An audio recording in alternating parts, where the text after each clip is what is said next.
ভাই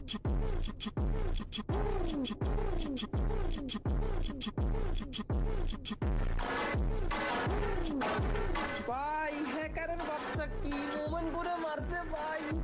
hello guys, M1NX কে তো চিনো? না জেনে থাকলে পরিচয় করিয়ে দিই। M1NX হলো বাংলাদেশের সম্প্রতি সময় কিন্তু একজন মুভমেন্ট কিং এবং হেডশট হ্যাকার বললেও কিন্তু খুব একটা ভুল হবে না। আর বর্তমানে সে কিন্তু বাংলাদেশের গন্ডি পেরিয়ে কিন্তু ইন্ডিয়া প্লাস ওয়ার্ল্ড ওয়াইড বিভিন্ন দেশে কিন্তু বাংলাদেশকে রিপ্রেজেন্ট করতেছে। তো প্রায় 4 থেকে 5 দিন আগে কিন্তু ইন্ডিয়ার বড় একজন ইউটিউবার জিরক্স এফএফ চ্যানেলে কিন্তু M1NX এবং জিরক্স এফএফ এর কিন্তু 1 vs 1 এর একটি ভিডিও আপলোড করা হয়। তো আমরা কিন্তু আজকে ওই ভিডিওটার উপর রিঅ্যাকশন করতে যাচ্ছি, দেখা যাক M1NX আমাদের বাংলাদেশের মানসম্মানটা রক্ষা করতে পারে কিনা। তো এখানে কিন্তু আমাদের ফার্স্ট রাউন্ড স্টার্ট হয়েছে মিলে অলরেডি দুইজনে কিন্তু আমাদের ওয়ান টাইম মারা ট্রাই করতেছে, দেখা যাক কারটা আগে লাগে। ও ভাই অলরেডি কিন্তু M1NX কিন্তু ওয়ান ট্যাপ খেয়ে গেছে। আচ্ছা এখানে একটা কথা বলি, M1NX কিন্তু আমাদের মোবাইল প্লেয়ার আর এখানে আমাদের জিরক্স সে কিন্তু আমাদের পিসি প্লেয়ার। একজন মোবাইল প্লেয়ারের সাথে কিন্তু একজন পিসি প্লেয়ারের কখনোই কিন্তু তুলনা চলে না। তবে আমি চাইবো যে M1NX যদি হেরেও যায় তাও কিন্তু সম্মানের সহিত যেন ভাই সম্মানের সহিত হারা উচিত ছিল। দুইটা রাউন্ড পর পর নিয়ে নিল। আচ্ছা এখানে কিন্তু M1NX কিন্তু অলরেডি হেরে গেছে দুইটা রাউন্ড, এখন কিন্তু তাকে কামব্যাক করতে হবে, নাহলে কিন্তু ভাই একদম লজ্জাজনক হারে কিন্তু সাক্ষী হতে হবে। অন্তত বাংলাদেশি হিসেবে আমি চাচ্ছি না যে M1NX একদম লজ্জাজনক হারে সাক্ষী হোক, একটু তো ফাইট করুক তাই না। এখানে জিরক্স এফএফ এর মুভমেন্ট দেখতেছো ভাই রে ভাই, মানে কি করতেছে আন্তাজে খালি কিভাবে গুললটা মারলো। আচ্ছা দেখা যাক এখানে কি হয়। M1NX প্লিজ ভাই কামব্যাক মেরে দাও। ও ভাই একদম শর্টে কিন্তু M2 থেকে কিন্তু একদম মাথা খুলে উড়াই দিচ্ছে। আমার কিন্তু M1NX এর উপর কিন্তু হাই এক্সপেকটেশন নাই, জাস্ট এটা দোয়া করি সেজন্য জমজমাট একটি ফাইট উপহার দিতে পারে। আচ্ছা এখানে কিন্তু দুইজনই ফাইট করার জন্য এগিয়ে এসেছে।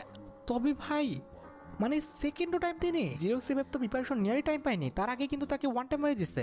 আচ্ছা যাই হোক থার্ড রাউন্ডটা দেখা যাক। এখানে কিন্তু জিরক্স এফএফ কিন্তু অলরেডি ড্যামেজ খেয়ে গেছে, দেখা যাক এবার কি হয়। এখানে জিরক্স এফএফ কি ভাই মেরে দিছে ওয়ান টাইম। জিরক্স এফএফ কিন্তু আমাদের M1NX কে কিন্তু ওয়ান টাইম মেরে দিচ্ছে। ওকে এখানে কিন্তু ম্যাচের ফলাফল এখন আমাদের 3-2। এখানে কিন্তু পেড্রোমের মতো কিন্তু আমাদের ম্যাচে ফলাফল করতেছে, দেখা যাক এই রাউন্ডে কি হয়। আমি চাই যে এই রাউন্ডটা অন্তত আমাদের M1NX নিক, দেখা যাক কি হয়। এখানে আমাদের দুজনে কিন্তু আমাদের ওয়ান টাইম মারা ট্রাই, প্লিজ M1NX প্লিজ মেরে দাও, ওয়ান টাইম মেরে দাও।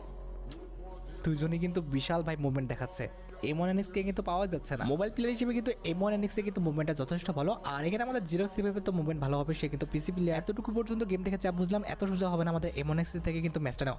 ভাই রে ভাই এটা কি হলো, বাপরে এত শর্ট রেঞ্জে মানে M87 দিয়ে হেডশট মারতেছে কেমনে ভাই রে ভাই। আমি তো ফুল ইমপ্রেসড M1NX এর খেলা দেখে ভাই রে, এত শর্ট থেকে মানে হেডশটটা মারতেছে কেমনে।